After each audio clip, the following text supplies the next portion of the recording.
Olá! O que podemos descobrir quando a sétima arte lança um olhar sobre a religião? O cinema também quis investigar e apresentar a sua visão sobre as crenças, as tradições, as manifestações do sagrado. Através dos filmes, roteiristas e diretores, atores, profissionais do cinema apresentam o retrato da fé de povos e culturas. Nosso convidado, Matheus Cajaíba, é um estudioso sobre o assunto e vai conversar conosco sobre o tema cinema e religião. Como vai, Matheus? Tudo bem? Tudo bem. Obrigado por você ter aceito o nosso convite. Eu que agradeço. Ajude-nos a fazer o Religare. Ligue 31 3209 0122 ou acesse o site tvhorizonte.com.br/religare. Deixe lá a sua mensagem. O Religare é um programa de extensão do mestrado em Ciências da Religião da PUC Minas. Para saber mais sobre o mestrado e acompanhar o nosso blog, acesse pucminas.br/ppgcr. Matheus, fale um pouco sobre essa sua trajetória. Você tem formação em psicologia, em história e fez o seu mestrado sobre cinema. Como é que você integrou esses três aspectos da sua formação? Eu sempre gostei muito de cinema e eu acho que agora a gente tem no Brasil um cenário mais propício para o estudo do cinema do que há 15 anos atrás, quando eu fiz a minha primeira graduação, né, no caso em História. E o caso de mesclar essas disciplinas com o estudo do cinema se dá pela questão da cultura, né? O cinema, ele é a grande, talvez, invenção do século XX, no sentido de que ele transformou a visão das pessoas para sempre. A nossa visão, a nossa reflexão, a nossa maneira de ver o mundo, ela foi influenciada para sempre a partir do impacto das imagens em movimento sobre nós. Sim. E a documentação no século XX, essa documentação, como o século XX foi um século filmado, foi o primeiro século filmado da história da humanidade, você já tem aí toda uma documentação para reflexão e você tem todo um arsenal para pesquisar, para estudar, para descobrir coisas, não é? E é claro que isso diz respeito à história. Com relação à psicologia, você tem o aspecto que os personagens no cinema, essa arte que tem um impacto tão grande sobre a vida das pessoas, você pode distinguir no cinema como os personagens são articulados e como eles transmitem emoções, sentimentos, como eles lidam com diversas situações, e isso influencia o público, porque as técnicas cinematográficas, elas têm um propósito de passar mensagens para o público e fazer o público se comportar dessa ou daquela forma. Sim. No caso, você escolheu especificamente o tema religião para estudar no cinema? Não. O meu envolvimento com o tema religião é posterior a esse estudo? Bom, eu sou catequista há muitos anos, então eu, na verdade, estou unindo o útil, né, ao agradável, digamos assim, a minha experiência religiosa ao meu conhecimento de cinema. A minha dissertação de mestrado, ela é sobre o cineasta norte-americano Frank Capra, que foi o maior cineasta de Hollywood nos anos 30, o mais prestigiado e o que conseguiu emplacar mais sucessos, o que influenciou mais o público nos anos 30. O cineasta foi, sem dúvida, o Frank Capra.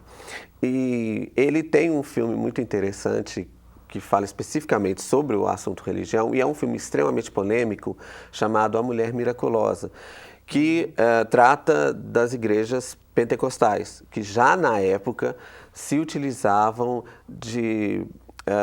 dos meios de comunicação e de aparatos midiáticos para propagar suas ideias. Para propagar as ideias, para disseminar as suas convicções religiosas. Esses cultos, eles já tomavam uma característica, digamos, espetaculosa, um show, né? Uma característica com muita música, com o envolvimento do público, com exacerbação do sentimentalismo. E o Capra, ele analisa isso em um filme de 1931, bastante polêmico para a época, com uma atriz muito importante, que viria a se tornar muito importante nos anos 30, chamada Barbara Stanwyck. Eu estudei esse filme na minha dissertação e é muito interessante porque ele destoa da obra seguinte do Capra por algumas coisas, principalmente porque no futuro ele vai evitar temas tão polêmicos, e ele destoa da própria característica do cinema norte-americano, que é evitar polemizar sobre diversos assuntos, inclusive a religião.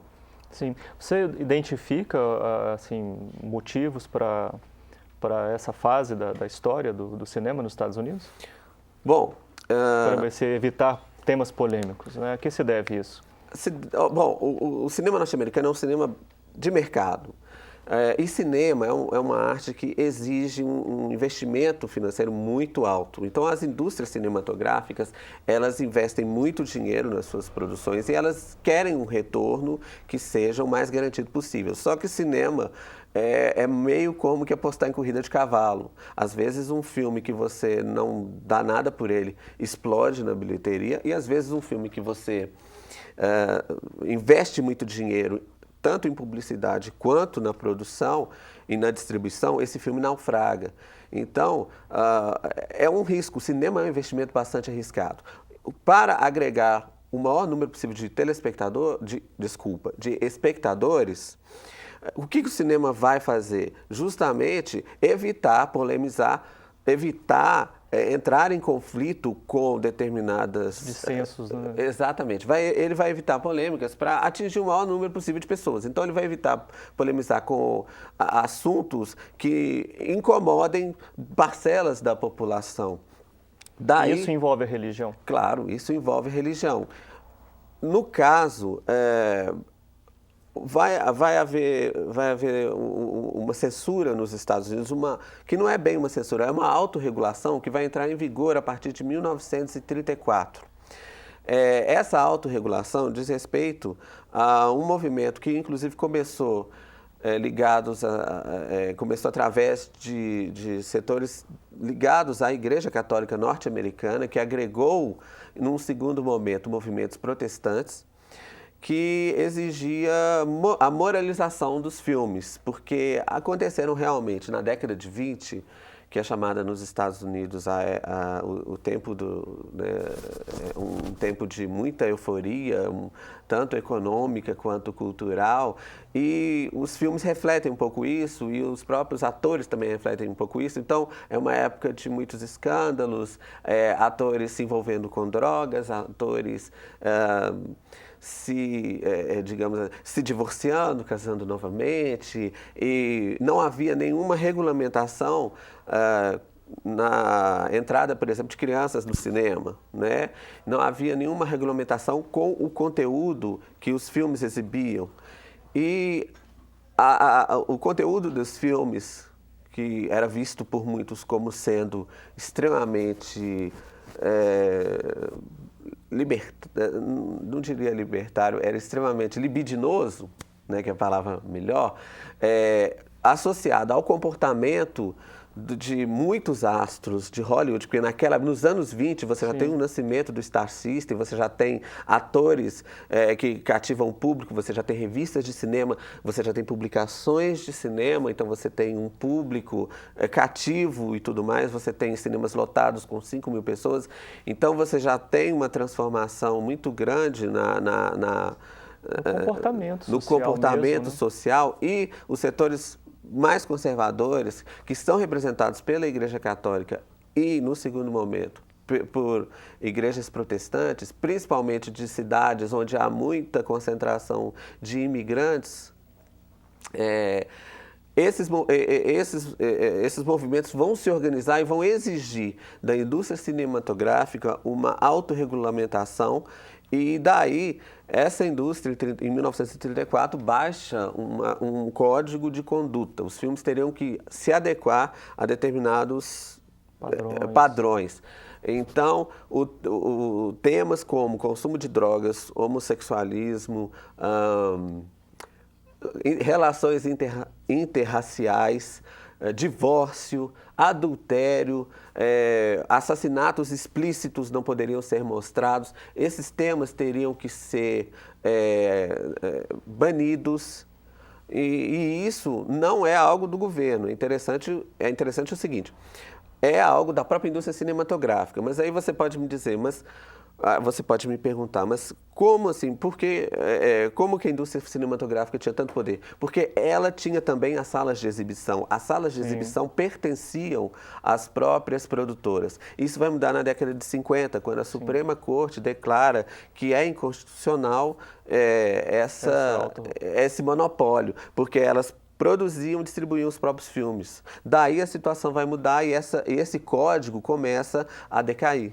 Ok, vamos continuar falando daqui a pouco então sobre como que a religião aparece na tela do cinema. Cinema e religião é o tema do Religária de hoje. Nós conversamos com Matheus Cajaíba, historiador, psicólogo, mestre em artes visuais. Nós vamos para um breve intervalo. Até já.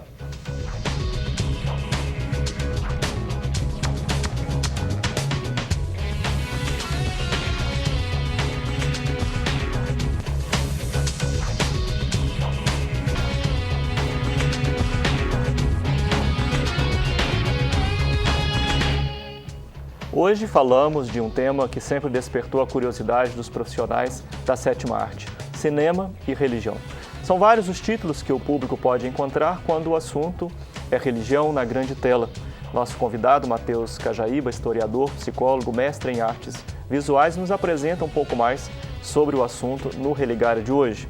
Você pode participar do Religário enviando sugestões de temas. Acesse tvhorizonte.com.br/religário e, se você quiser saber sobre o mestrado em Ciências da Religião da PUC Minas e acompanhar o nosso blog, aí você vai acessar pucminas.br/ppgcr. Bem, então no primeiro bloco você dizia, né, nesse momento que você estudou o cinema nos anos 30, especificamente a Igreja Católica nos Estados Unidos e posteriormente também as igrejas de matriz protestante trabalharam ali nos bastidores em prol de uma autorregulação, uma autocensura, você disse? Sim. Daquilo que era produzido, né? Agora, nesse segundo bloco, eu gostaria de conversar sobre como que o tema religião, né, a despeito dessa censura, mas a partir daí, em outras épocas, né, vai aparecendo no cinema. O que é tema religioso, por exemplo, nessa primeira época? Bom, só uma pequenina correção. Eles não trabalharam nos bastidores, eles foram abertamente, eles fizeram uma campanha pública pela moralidade no cinema. E isso se refletiu, com certeza, nas produções posteriores. Em princípio, por uma questão de se evitar essas temáticas mais complicadas, digamos assim, de lidar, o assunto religião, ele passa a ser colocado assim, são feitos, digamos, épicos, né? Principalmente nos anos 50, que você já tem um contexto também da questão da televisão, da competição entre televisão e cinema. Então são feitos épicos, grandiosos, como os 10 Mandamentos, como o Ben-Hur, dessa época? 59, Sim. De 1959. Então você tem O Manto Sagrado, é o primeiro filme cinemascope, que é aquela tela comprida, justamente para atrair o público. Esses filmes com temática religiosa, eles voltam com força nos anos 50, mas eles têm uma característica muito, digamos, é como se fosse um catecismo na grande tela, embora seja um catecismo para agradar todo mundo. Você pega o exemplo do Ben-Hur, que, bom, é um filme, é claro que essa questão do gosto pessoal, ela não é relevante aqui, mas é um filme do qual eu, pelo menos, gosto muito. Mas o Ben-Hur, ele tem ele tem algo genial, que é você inserir um personagem fictício dentro de um contexto histórico, que é a vida de Jesus Cristo. né, um personagem histórico, Jesus Cristo, e você sendo judeu, você gosta do filme porque o Ben-Hur, ele é um patriota judaico, então aquilo ali está no contexto do Estado de Israel, do nascimento do Estado de Israel, então aquilo agrada ao público judeu. Se você for cristão, você vai se comover como Jesus ajudando Ben-Hur, Ben-Hur ajudando Jesus e tal. Se você não tiver religião, você vai se encantar com o filme, mesmo você vai se sentir tocado pelo filme, porque é interessante que o filme não trata de uma doutrina religiosa. E ele consegue inserir muito bem o drama de um personagem fictício neste contexto que pertence à cultura ocidental, trabalha que praticamente funda a cultura ocidental, que é o personagem Jesus Cristo. Então, o Ben-Hur é um exemplo de como o cinema de Hollywood, é o exemplo perfeito, digamos assim, de como o cinema de Hollywood tratou a questão da religião nos anos 50. Os 10 Mandamentos também, afinal de contas, Moisés lá em cima, descendo lá do monte com aquelas 2 pedaços de pedra, ele não tá nada mais do que fundando a civilização com aquele gesto.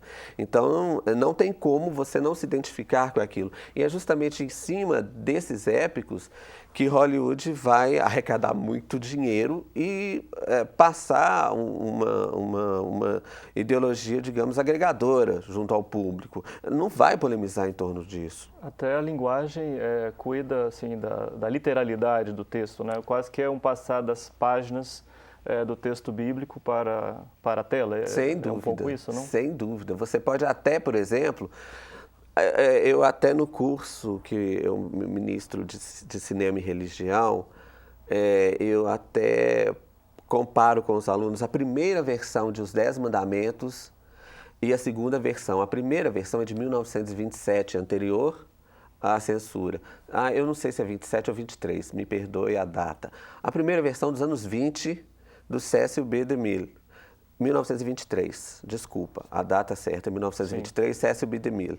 Ele é o diretor da primeira versão e da segunda versão, de 1900, já é na década de 50, a segunda versão. O Charlton Heston é da segunda versão. A primeira versão é um filme mudo, de 23, sem censura. A cena da orgia, digamos assim, da primeira sessão, da primeira versão, é bastante diferente da cena da segunda versão, que é o momento, o clímax do filme, onde, enquanto Moisés está lá no cume da montanha conversando com Deus, recebendo os mandamentos, o povo está lá embaixo aprontando, fazendo uma farra. A farra da primeira versão é bastante libidinosa. No contexto da censura, que ainda vigora nos anos 50, embora com menos força, mas neste contexto de agregar um maior público possível, a cena da orgia na segunda versão de Os 10 Mandamentos já é bem mais discreta. Você vê a diferença, você Sim. nota isso. E outros temas na tela, por exemplo, você viu que você já falou da questão do tema pentecostal, não é um tema mais recente como o terrorismo, não é? Como é que isso tem aparecido nas telas do cinema? Olha, eu acredito que de uma forma bastante discreta. Eu acho, na minha opinião, que o cinema ainda não soube lidar com esse tema, no sentido de que também para evitar Digo das motivações polêmicas. religiosas, né, da ação terrorista. Porque, sim, claro, as motivações religiosas. Porque uma coisa é você falar, por exemplo, do terrorismo do IRA, que há muito tempo já nunca teve uma conotação religiosa, né?